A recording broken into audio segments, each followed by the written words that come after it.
আসসালামু আলাইকুম। ইনসাফ ইঞ্জিনিয়ারিং অ্যান্ড অটোমেশনের পক্ষ থেকে সবাইকে স্বাগত।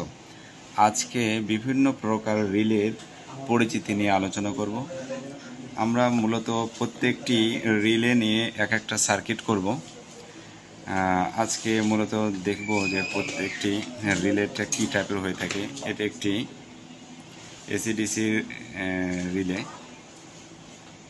14 পিনের রিলে এবং বেস। এটি একটি 8 পিনের রিলে এবং বেস। এসিডিসি হয়ে থাকে এবং এসিডিসি উভয় হয়ে থাকে।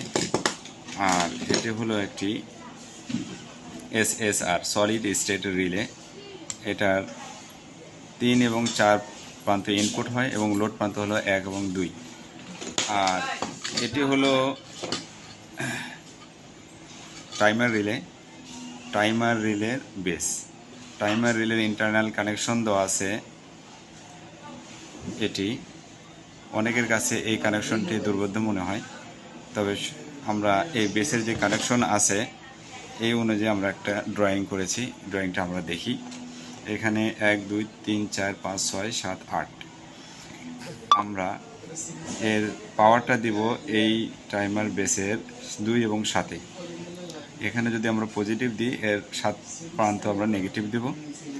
আর এখান থেকে আমরা জানি 3 1 এবং 4-এর মাঝে এনসি থাকে, 8 এবং 5-এর মধ্যে এনসি থাকে। আর 3 এবং 1-এ হচ্ছে এনও এবং 6 এবং 8-এ হলো এনও। আর এই রিলের বেস মূলত আমরা পাওয়ার যখনই দেব তখন এনসি থাকলে এনও হবে, এনও থাকলে এনসি হবে। আশা করছি আপনারা বুঝতে পেরেছেন। ধন্যবাদ পরবর্তী ভিডিও দেখার জন্য।